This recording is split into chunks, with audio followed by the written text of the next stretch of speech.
என் நினைப்பாலே இருப்பவரே ஏசையா, உங்களை நினைச்சாலே உள்ளம் எல்லாம் துள்ளுதையா.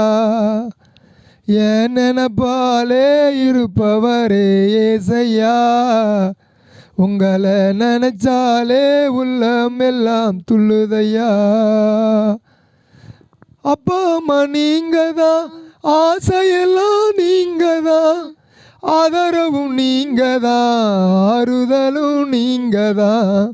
அப்பா அம்மா நீங்க தான், ஆசையெல்லாம் நீங்க தான், ஆதரவும் நீங்க தான், ஆறுதலும் நீங்க தான். உங்க அன்புக்கு முன்னால இந்த உலகம் சிறுசுதான், அந்த வானத்தை போல உங்க மனசு பெருசுதான். உங்க அன்புக்கு முன்னால இந்த உலகம் சிறுசுதான், அந்த வானத்தை போல உங்க மனசு பெருசுதான். என் நினைப்பாலே இருப்பவரே ஏசையா, உங்களை நினைச்சாலே உள்ளம் எல்லாம் துள்ளுதையா. என் நினைப்பாலே இருப்பவரே ஏசையா, உங்களை நினைச்சாலே உள்ளம் எல்லாம் துள்ளுதையா. ஆண்டவரே, இயேசுவே, இரட்சகரே, பரிசுத்தரே, இந்த நாளிலே நீர் எங்களை கர்த்தாவே நினைத்து கொண்டே இருக்கிறதுக்காக உமக்கு நன்றி. ஆண்டவரே, உம்முடைய கிருபை எங்களோடு கூட இருக்கட்டும். இந்த ரட்சிப்பின் வார்த்தை ஊழியங்களை ஆசீர்வதிங்க. ரட்சிப்பின் வார்த்தை ஜெபவிடை ஆசீர்வதிங்க. இதை ஆண்டவரே கேட்டுக்கொண்டிருக்கிறதான ஆண்டவரே அன்பு விசுவாசிகளை ஆசீர்வதிங்க. யூடியூப் ஆண்டவரே அன்பு சொந்தங்களை ஆசீர்வதிங்க. தொடர்ந்து உம்முடைய கரம் இன்றைக்கு எங்களோடு கூட இருப்பதாக இந்த வேத வசனத்தை ஆசீர்வதித்து தருவீராக. இயேசுவின் நாமத்தில் ஜெபிக்கிறேன் நல்ல பிதாவே, ஆமேன். அப்போஸ்தலர் நடவடிக்கையின் புஸ்தகம், அப்போஸ்தலர் 10வது அதிகாரம் 1வது வசனத்தை நாம் வாசிக்கலாம். 10.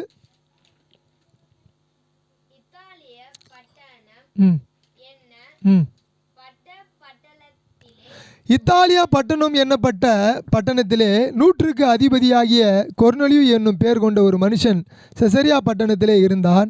அவன் தேவ பக்தி உள்ளவனும் தன் வீட்டார் அனைவரோடும் தேவனுக்கு பயந்தவனுமாய் இருந்து ஜனங்களுக்கு மிகுந்த தர்மங்களை செய்து எப்பொழுதும் தேவனை நோக்கி ஜெபம் பண்ணி கொண்டிருந்தான். முதல்ல அந்த மனிதன் தேவனுக்கு தேவ பக்தி உள்ளவனாக இருக்கிறான். இங்கே ஒரு மனிதன் இருக்கிறான், அவன் ஒரு 100க்கு அதிபதி. 100க்கு அதிபதி என்று சொன்னால் இன்றைக்கு ஏசி டிசியெலாம் இருக்கிறாங்க பார்த்தீங்களா, அந்த டிசி போல் அன்றைக்கு அவர் அந்த காலகட்டத்தில் 2500 ஆண்டுகளுக்கு முன்பதாக ஒரு டிசி ரேங்கில் இருந்தவர் தான் இந்த 100க்கு அதிபதி. 100 போலீஸ்காரங்களை வைத்து 100 சேவகர்களை வைத்து வேலை வாங்கக்கூடியவர். இவர் சொல்லுகிற வேலையெல்லாம் அந்த 100 சேவகர்களும் வணக்கம் போட்டு செய்யணும். அப்படி இருந்த அதிகாரத்தில் இருந்த ஒரு தேவ மனிதன். இந்த மனிதன் எப்படிப்பட்ட மனிதன் என்று இங்கே வேதம் சொல்லுகிறது. அவன் தேவ பக்தி உள்ளவனும் தன் வீட்டார் அனைவரோடும், யாரோடு? முதல்ல அவன் யாருன்னு சொன்னால், அந்த மனிதன் யார்? கொர்நேலியு என்று சொன்னால் தேவனுக்கு பயந்தவன். இரண்டாவது கொர்நேலியனுடைய கேரக்டர் என்னன்னு சொன்னால், அவன் வீட்டார் அனைவரோடும் தேவனுக்கு பயந்தவனுமாக இருந்து, முதல்ல அவன் தேவ பக்தி உள்ளவனாக இருந்தான். ரெண்டாவது அவங்க வீடு குடும்பம் எப்படிப்பட்டதாக இருந்ததா? தேவ பக்திக்குள்ளே நிறைந்தவர்களாக இருந்தார்கள். அவன் தேவ பக்தி உள்ளவனும் தன் வீட்டார் அனைவரோடும் தேவனுக்கு பயந்தவனுமாய் இருந்து ஜனங்களுக்கு மிகுந்த தர்மங்களை செய்து எப்பொழுதும் தேவனை நோக்கி ஜெபம் பண்ணி கொண்டிருந்தான். எப்பொழுது என்ன பண்ணி கொண்டிருந்தான்? ஜெபம் பண்ணி கொண்டிருந்தான். அப்போது அந்த மனிதன் தானா தர்மங்களை செய்வதற்கு அவன் செய்த காரியம் என்னவென்று சொன்னால், அவன் தேவனுக்கு பயந்து உள்ளவனாக இருந்தான். இன்றைக்கு தானா தர்மங்கள் எக்கச்சக்கமாக ஜனங்கள் செய்கிறார்கள். ஆனால் தேவனுக்கு அவர்கள் பயந்திருக்கிறார்களா? இரட்சகருக்கு பயந்திருக்கிறார்களா? பரிசுத்தருக்கு பயந்திருக்கிறார்களா? இந்த உலகத்தின் பாவங்களை சுமந்து தீர்த்த ஆட்டுக்குட்டியாகிய இயேசு கிறிஸ்துவுக்கு அவர்கள் பயந்திருக்கிறார்களா என்று சொன்னால் பயந்து இருப்பதிலே குறைவுதான். ஆனால் இந்த மனிதன் ஒரு அதிகாரியாக இருந்தும் தேவனுக்கு பயந்த மனிதனாகவும் தன் குடும்பம் தேவனுக்கு பயந்த குடும்பமாகவும் இந்த இடத்துல நாம் வாசிக்கிறோம். ஜனங்களுக்கு மிகுந்த தர்மங்களை செய்தான் என்று வாசிக்கிறோம். செய்துவிட்டு அதோடு அவன் நிற்கவில்லை, அவன் எப்பொழுதும் தேவனை நோக்கி ஜெபம் பண்ணி கொண்டிருந்தான். அல்லேலூயா. அல்லேலூயா. நீங்களும் நானும் ஜெபிப்பதில் மாத்திரம் கிடையாது, தான தர்மங்களை செய்வது மாத்திரம் கிடையாது, நாம் எப்பொழுதும் தேவனை நோக்கி ஜெபித்து கொண்டு இருக்க வேண்டும். தனிப்பட்ட மனிதன் இங்கே ஜெபிக்கிறான், தன்னுடைய குடும்பமும் இங்கே ஜெபிக்கிறது, தேவனுக்கு பயந்து இருக்கிறது. நீங்கள் 35வது வசனத்தை நாம் பார்க்கும் பொழுது, நான் இந்த இடத்துல என்ன சொல்ல வரேன்னு சொன்னால், ஜனங்களுக்கு மிகுந்த தர்மங்களை செய்து என்று சொல்லி இந்த இடத்துல ஆண்டவர் அந்த பாயிண்ட் பண்ணியிருக்கிறார், அங்கே எழுதி வைத்திருக்கிறார். ஒரு மனிதன் தான தர்மங்களை செய்ய வேண்டும் என்று சொன்னால் அவனுக்குள்ளே தேவ பக்தி இருக்க வேண்டும். ஒரு குடும்பம் தான தர்மங்களை செய்ய வேண்டும் என்று சொன்னால் அவர்களுக்குள்ளே தேவ பக்தி இருக்க வேண்டும். ஒரு குடும்பமும் ஒரு தேவ மனிதனும் எப்பொழுதும் ஜெபிக்க வேண்டும் என்று சொன்னால் அவர்களுக்குள்ளே ஜெப வாஞ்சை இருக்க வேண்டும். இந்த எல்லா கேரக்டரும் இருந்த இந்த நூற்றுக்கு அதிபதி ரட்சிக்கப்படாத ஒரு மனிதன், அவன் தெய்வத்தை தேடாத மனிதன். அதாவது தெய்வத்தை தேடாதவன் என்று சொன்னால் தெய்வத்தை அவன் தேடுகிறான், அவன் ஞானஸ்தானம் பெறவில்லை. யூத முறைமைப்படி அவன் ஜெபிக்கிறவனாக இருக்கிறான். யூத முறைமையின்படி அவர்களை பார்த்து இந்த புறஜாதி மனிதன், இவன் ஒரு புறஜாதி, இவன் யூதன் கூட கிடையாது, இவன் ஒரு புறஜாதி. இந்த புறஜாதி மனிதன் தேவனுக்கு பயந்து யூதர்கள் செய்கிற அந்த காரியங்களெல்லாம் சிலதெல்லாம் பார்த்துருப்பான்னு நினைக்கிறேன். அதனால் தான தர்மங்களை செய்கிறான், ஜெபிக்கிறான். ஆனால் இயேசு கிறிஸ்துவை குறித்து அவன் தெரிந்து கொண்ட பொழுது அவன் என்ன செய்கிறான் என்று சொன்னால், அப்போஸ்தலர் 10:35 சொல்லுகிறது. வாசிங்க, 35 வாசிங்க பார்க்கலாம். எந்த ஜனத்தில் ஆயினும் அவருக்கு பயந்திருந்து நீதியை செய்கிறவன் எவனோ அவனே அவருக்கு உகந்தவன் என்று நிச்சயமாக அறிந்திருக்கிறேன். அப்போ எந்த மனுஷனாக இருக்கலாம், அவன் கிறிஸ்துவனாக இருக்கலாம், முஸ்லீமாக இருக்கலாம், இந்துவாக இருக்கலாம், பார்சியாக இருக்கலாம், பௌத்தனாக இருக்கலாம், யார் வேணா இருக்கலாம். ஆனால் ஆண்டவராக இயேசு கிறிஸ்து அவன் பயந்து அவன் தான தர்மங்களை செய்யும் பொழுது ஆண்டவர் அவனை உற்று பார்க்கிறார். அவன் என்ன பண்ணுறாரு? நேசிக்கிறார்.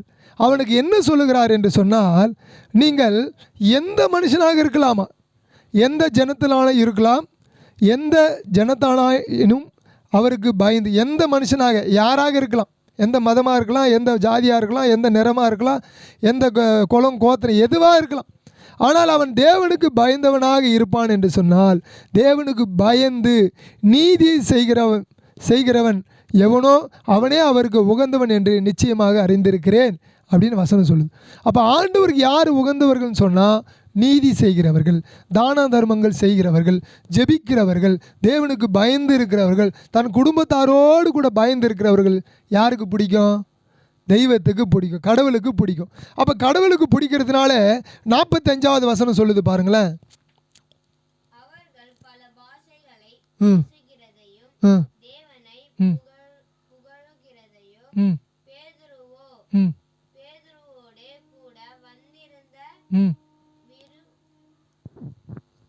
வாசிங்க. சரி, 47 வருஷம். அப்பொழுது பேதுரு, நம்மை போல பரிசுத்த ஆவியை பெற்ற இவர்கள் ஞானஸ்தானம் பெறாதபடிக்கு எவனாகிலும் தண்ணீரை விளக்கலாமா என்று சொல்லி கர்த்தருடைய நாமத்தினாலே அவர்களுக்கு ஞானஸ்தானம் கொடுக்கும்படி கட்டளையிட்டான். அப்பொழுது சில நாள் அங்கே தங்கும்படி அவனை வேண்டிக் கொண்டார்கள். இப்போ தான தர்மங்களை செய்த அந்த மனிதன் அடுத்த கட்டமாக எங்கே போகிறான் என்று சொன்னால், தேவனுக்கு பயந்த மனிதன், புறஜாதியாக இருந்த மனிதன், ஆனால் தான தர்மங்கள் செய்கிறான். அதனால் நீதி செய்கிறவன் என்று சொல்லி ஆண்டவர் அவனை விரும்பி அவனுக்கு ரட்சிப்பை குறித்து சொல்லி தேவ மனுஷனாகிய பேதுருவை அனுப்பி அவன் வீட்டுக்கு ரட்சிப்பை குறித்து சொல்லுகிறார். பேதுருவை போய் கொர்நேலியுனுடைய ஆட்கள் போய் அழைத்து கொண்டு வந்தார்கள். அவன் வந்து ரட்சிப்பை குறித்து சொன்ன உடனே அவன் ஞானஸ்தானம் பெற்றுவிட்டான். இன்றைக்கு நீங்கள் யாராயிலும் தான தர்மங்கள் செய்து கொண்டு இருந்தால், உங்களுக்கு ஆண்டவராக இயேசு கிறிஸ்துவின் நாமத்தினாலே நாங்கள் என்ன சொல்லுகிறோம் என்று சொன்னால், இந்த பரிசுத்த வேதாகம புஸ்தகம் சொல்லுகிறது, நீங்கள் கர்த்தருக்கு உகந்தவர்களாக காணப்படுகிறீர்கள், உங்களை கடவுள் நேசிக்கிறார், உங்களோடு கூட கடவுள் இருக்கிறார், உங்கள் குடும்பத்தை ஆண்டவர் நேசிப்பார்.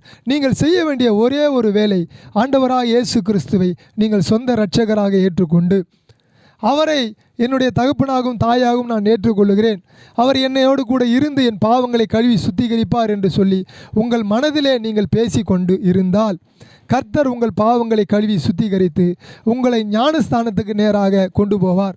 ஞானஸ்தானம் என்று சொல்லுவது ஒரு சபைக்கு சென்று அங்கே சத்தியத்தை கேட்டு நீங்கள் முழுக்க ஞானஸ்தானம் பெற்று வருவது தான் ஞானஸ்தானம். ஆகவே இப்படிப்பட்டதான காரியங்களை நீங்கள் செய்யும் பொழுது மோட்சத்திற்கு கண்டிப்பாக ஆண்டவர் உங்களை கொண்டு போவதற்கான வாய்ப்புகளை இந்த வேத புஸ்தகம் உங்களுக்கு காண்பிக்கிறது. அது மாத்திரமல்ல, தான தர்மங்களை செய்வதற்கு ஒரு மனிதன் மிக முக்கியமாக இந்த வேத புஸ்தகத்திலே தான தர்மங்களை செய்வதற்கு அவன் ஒரு ஜெபத்தை செய்கிறான். அதை நீங்கள் வாசிக்கலாம். ரோமருக்கு எழுதின புஸ்தகம் 15வது அதிகாரம் 32வது வசனம் சொல்லுகிறது பாருங்கள். ரோமர் அப்போஸ்தலனாகிய பவுல் ரோமருக்கு எழுதின நிருபம் 32வது வசனம், நீங்கள் தேவனை நோக்கி செய்யும் ஜெபங்களிலே நான் போராடுவதைப் போல நீங்களும் என்னோடு கூட போராட வேண்டும் என்று நம்முடைய கர்த்தராகிய இயேசு கிறிஸ்துவின் நிமித்தம் ஆவியானவருடைய அன்பின் நிமித்தமும் உங்களை வேண்டிக் கொள்ளுகிறேன். முதலாவது இந்த மனிதன் போராடுகிறான் என்று சொல்லுகிறான். அப்போஸ்தலனாகிய பவுல் சொல்லுகிறார், நான் போராடுகிறேன், நீங்கள் எனக்காக ஜெபத்திலே போராடுகிறீர்கள் என்று சொல்லி அப்போஸ்தலனாகிய பவுல் சொல்லுகிறார். எதற்காக இந்த போராட்டம் என்று சொன்னால், அப்போஸ்தலனாகிய பவுல் இந்த கொர்நேலியுவைப் போல தர்மம் செய்வதற்காக அவர் போகிறார். அந்த தர்மம் செய்வதற்கு போவதற்கு முன்பதாக அவருக்கு நல்ல ஒரு சூழ்நிலை அமைய வேண்டும் என்று சொல்லி தன் சபை மக்களை பார்த்து அவர் சொல்லுகிறார், நீங்கள் எனக்காக போராடி ஜெபிக்க வேண்டும். 32 நாம் நீங்கள் எனக்காக போராடி ஜெபிக்க வேண்டும் என்று சொன்னார். 30 ரோமர் 15:30 அவர் சொல்லுகிறார், மேலும் சகோதரரே, தேவ சித்தத்தினாலே நான் சந்தோஷத்துடனே உங்களிடத்திலே வந்து உங்களோட இளைப்பாறும்படியாக. ஏன் போராடி ஜெபிக்க வேண்டும் என்று சொன்னால், ஒரு மனிதனுக்கு இளைப்பாறுதல் மிக அவசியமாக இருக்கிறது. இந்த பூமியிலே நீங்கள் அதிகமாக தான தர்மங்களை செய்திருக்கலாம், ஆண்டவருக்கு பயந்து இருக்கலாம், ஆனால் உங்களுக்கு நிம்மதி இல்லை என்று சொன்னால் அது மிகவும் வருந்தத்தக்கதாக இருக்கிறது. ஆகவே இயேசு கிறிஸ்துவினுடைய நாமத்தினாலே நீங்கள் தான தர்மங்களை செய்தவர்களே, அன்பு சொந்தங்களே, உங்களை பார்த்து ஆண்டவர் சொல்லுகிறார், நீங்கள் இளைப்பாறுதல் அடைய வேண்டுமாம். எங்கே இளைப்பாறுதல் அடைய வேண்டும் என்று சொன்னால், இந்த பூமியிலே நீங்கள் இளைப்பாறுதல் அடைய வேண்டும், பூமியிலே நிம்மதியாக வாழ வேண்டும். நீங்கள் நிம்மதியாக வாழ வேண்டும் என்று சொன்னால் நீங்கள் ஒரு காரியத்தை செய்ய வேண்டும். இங்கே வேதம் சொல்லுகிறது, மேலும் சகோதரரே, தேவ சித்தத்தினாலே நான் சந்தோஷத்துடனே உங்களிடத்திலே வந்து உங்களோடு இளைப்பாறும்படிக்கு சொல்லிட்டு அடுத்த வசனம் சொல்லுகிறாரு. ரோமர் 15:31 சொல்லுது, யூதாவில் இருக்கிற அவிசுவாசிகளுக்கு நான் தப்புவிக்கப்படும்படிக்கும் நான் எருசலேமில் உள்ள பரிசுத்தவான்களுக்கு செய்ய போகிற தர்ம சகாயம் அவர்களால் அங்கீகரிக்கப்படும்படிக்கும் நீங்கள் தேவனை நோக்கி செய்யும் ஜெபங்களிலே நான் போராடுவதைப் போல நீங்களும் என்னோடு கூட போராட வேண்டும் என்று நம்முடைய கர்த்தராகிய இயேசு கிறிஸ்துவின் நிமித்தமும் ஆவியானவருடைய அன்பின் நிமித்தமும் உங்களை வேண்டிக் கொள்ளுகிறேன். அப்போஸ்தலனாகிய பவுல் எதற்காக போராடி ஜெபித்தார் என்று சொன்னால், அவர் செய்யக்கூடிய தர்ம சகாயத்துக்காக, தான தர்மத்துக்காக, தர்ம சகாயத்துக்காக போராடி ஜெபிக்க வேண்டும் என்று சொல்லி தன்னுடைய சபை மக்களுக்கு அவர் என்ன சொல்கிறாரு, ஒரு அறைக்கூவலை கொடுக்கிறார். ஆகவே நீங்களும் நானும் தர்ம சகாயங்களை செய்யலாம், ஆனால் நமக்கு ஜெபிக்கிற ஒரு கூட்டத்தை நாம் ஆயத்தப்படுத்தி வைத்து கொள்ள வேண்டும். ஒருவேளை நீங்கள் இயேசு கிறிஸ்து என்பவரை அறியாமல் இருக்கலாம், ரட்சிப்பு என்பது தெரியாமல் இருக்கலாம், அல்லது நீங்கள் தெரிந்தவர்களாக இருக்கலாம். உங்களுக்கான ஒரு கூட்டத்தாரை ஜெபிப்பதற்காக நீங்கள் ஆயத்தப்படுத்தி கொள்ளுங்கள். அவர்களோடு இணைந்து போராடி ஜெபிக்க வேண்டும். நல்லது செய்யணும்னா கூட நம்ம என்ன செய்யணும், போராடி ஜெபிச்சு தான் ஆகணும். போராட்டம் இருக்கிறது. நீங்கள் நல்லது செய்கிறீங்கன்னு சொன்னால் நிறைய அரசியல்வாதிங்க விடமாட்டாங்க நல்லது செய்கிறதுக்கு. நிறைய பெரிய பெரிய ஆட்கள் என்ன பண்ண மாட்டாங்க, நல்லது செய்கிறதுக்கு விடமாட்டாங்க. ஆகவே நீங்கள் நல்லது செய்யணுன்னா கூட நீங்கள் ஜெபத்திலே போராட வேண்டும். அல்லேலூயா. அதனால தான் பவுல் சொல்லுகிறார், நான் யூதாவில் இருக்கிற அவிசுவாசிகளுக்கு நான் தப்புவிக்கப்படும்படிக்கு நீங்கள் எனக்காக போராடி ஜெபிங்க. ஏன்னு சொன்னால், நான் எருசலேமில் உள்ள பரிசுத்தவான்களுக்கு செய்ய போகிற தர்ம சகாயம். யூதாவில் இருந்து அவர் எருசலேமுக்கு போக வேண்டும். அவர் போக வேண்டும் என்று சொன்னால், யூதாவில் அவர் கொல்லப்படாமல் இருக்க வேண்டும் என்று சொன்னால், அவர் நிம்மதியாக இருக்க வேண்டும் என்று சொன்னால், அவர் இளைப்பாற வேண்டும் என்று சொன்னால் போராடி நீங்கள் ஜெபிக்கணும் அப்படின்னு சொல்லி ரோம சபைக்கு அவர் சொல்லுகிறார். ஆகவே ரோம சபை போராடி அவருக்காக ஜெபிப்பதாக அவர் சொல்லுகிறார். நீங்கள் தேவனை நோக்கி செய்யும் ஜெபங்களிலே நான் போராடுவதைப் போல நீங்களும் என்னோடு கூட போராட வேண்டும் என்று நம்முடைய கர்த்தராகிய இயேசு கிறிஸ்துவின் நிமித்தம் ஆவியானவரினுடைய நிமித்தமும் உங்களை வேண்டிக் கொள்ளுகிறேன். அப்போ யூத தேசத்துக்கு தப்பித்து அவர் வெளியே போய் எருசலேமிலே போய் தான தர்மங்கள் செய்ய வேண்டும் என்று சொன்னால் ஒரு போராடி ஜெபிக்கிற ஜெபம் நமக்கு தேவை. போராடி ஜெபிக்கிற ஜெபம் நமக்கு தேவை. அல்லேலூயா. நன்மை செய்கிறதுக்கு நமக்கு என்ன வேணும் ஜெயசூர்யா? ஒரு போராடி ஜெபிக்கிற ஜெபம் தேவை. நன்மை செய்கிறதுக்கு என்ன வேணும் ஜெயபிரியாமா? போராடி ஜெபிக்கிற ஜெபம். ஜெயமிமா, நன்மை செய்கிறதுக்கு என்ன வேணும்? போராடி ஜெபிக்கக்கூடிய ஜெபம் வேண்டும். அதனால தான் இங்கே சொல்கிறார் பாருங்கள், ரோமர் 15:33 சொல்லுகிறது, சமாதானத்தின் தேவன் உங்கள் அனைவரோடும் கூட இருப்பாராக. நமக்கு சமாதானம் நிம்மதி வேணும்னு சொன்னால் நீங்களும் நானும் போராடி ஜெபிக்க வேண்டும். நல்லதை செய்கிறதுக்கு நீங்கள் என்ன பண்ணணும்? போராடி ஜெபிக்கணும். இல்லைன்னா நல்லதே செய்ய முடியாது. நீங்கள் நல்லதை செய்யணும்னு சொன்னால், தான தர்மம் செய்யணுன்னா, மற்றவங்களுக்கு உதவி செய்யணுன்னா, பெரிய பெரிய ஆட்களை நம்மளை என்ன பண்ணுவாங்க? செய்ய விடாமல் தடுப்பாங்க. அதை மீறி நீங்கள் செய்யணும்னு சொன்னால் சமாதானத்தின் தேவன் உங்கள் அனைவரோடும் கூட இருப்பாராக. எப்போ இருப்பார்னு சொன்னால் நீங்கள் போராடி ஜெபிக்கும் பொழுது உங்களோடு கூட இருப்பாராக. ரோமர் 16:20 சொல்லுகிறது, சமாதானத்தின் தேவன் சீக்கிரம் சாத்தானை உங்கள் கால்களின் கீழே நசுக்கி போடுவார். நம்முடைய கர்த்தராகிய இயேசு கிறிஸ்துவினுடைய கிருபை உங்கள் அனைவரோடும் கூட இருப்பதாக. ஆமேன் அப்படின்னு எழுதியிருக்குது. அப்போ நீங்களும் நானும் இந்த கடைசி காலத்தில் போராடி ஜெபிக்கிற ஜெபத்தை கற்றுக்கொள்ள வேண்டும். ஜெபங்கள் நிறைய இருக்குது. அதில் தான தர்மங்கள் செய்வதற்கு கூட நீங்கள் போராடி ஜெபிக்க வேண்டும் என்பதை தேவன் இன்றைக்கு உங்களுக்கு காண்பித்திருக்கிறார்.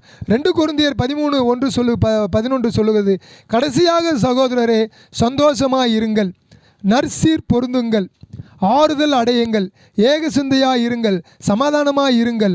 அப்பொழுது அன்புக்கும் சமாதானத்துக்கும் காரணம் ஆகிய தேவன் உங்களோடு கூட இருப்பாராக. அல்லேலூயா. அப்போ நீங்களும் நானும் நற்சீர் பொருந்துங்கள், ஆறுதல் அடையுங்கள், ஏக சிந்தையாய் இருங்கள், சமாதானமாய் இருங்கள். அப்பொழுது அன்புக்கும் சமாதானத்துக்கும் காரணமாகிய தேவன் உங்களோடு கூட இருப்பாராக. அப்போ தான தர்மங்களை செய்வதற்கு நீங்கள் போராடி ஜெபித்தால் நற்சீர் பொருந்துவீர்கள், ஆறுதல் அடைவீர்கள், ஏக சிந்தையாய் மாறுவீர்கள், சமாதானமாய் இருப்பீர்கள். தேவன் உங்களோடு கூட இருப்பாராக. அல்லேலூயா. இன்றைக்கு நாம் எதற்காக போராடி ஜெபிக்க வேண்டும்?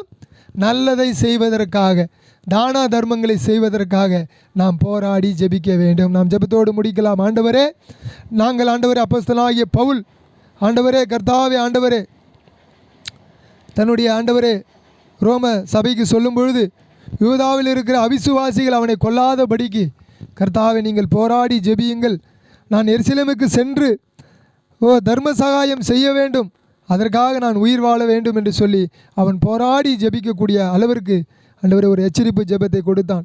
இன்றைக்கும் நாங்களும் தான தர்மங்களை செய்வதற்கு போராடி கொண்டிருக்கிறோம். அப்படிப்பட்டதான தான தர்மங்களை செய்ய எங்கள் சபை மக்கள் ஆண்டவரே போராடி ஜெபிக்க உதவி செய்யுங்க. ஜெபத்தில் எத்தனையோ ஜெபங்கள் இருக்கிறது. இந்த ஜெபம் மற்றவர்களுக்கு உதவி செய்யவும், அதனாலே நாங்கள் போராடி நிற்கவும் எங்களுக்கு கற்றுக் கொடுத்ததுக்காக நன்றி. ஆசீர்வதிங்க, பலப்படுத்துங்க. இயேசுவின் நாமத்தில் ஜெபிக்கிறேன் நல்ல பிதாவே, ஆமேன். அல்லேலூயா, அல்லேலூயா, அல்லேலூயா. உங்கள் அன்புக்கு முன்னால இந்த உலகம் சிறுசுதான், அந்த வானத்தை போல உங்கள் மனசு பெருசுதான். உங்கள் அன்புக்கு முன்னால் இந்த உலகம் சிறுசுதான், அந்த வானத்தை போல உங்கள் மனசு பெருசுதான். என் நினைப்பாலே இருப்பவரே ஏசையா, உங்களை நினைச்சாலே உள்ளம் எல்லாம் துள்ளுதையா. என் நினைப்பாலே இருப்பவரே ஏசையா, உங்களை நினைச்சாலே உள்ளம் எல்லாம் துள்ளுதையா. Praise the Lord. ஆமேன்.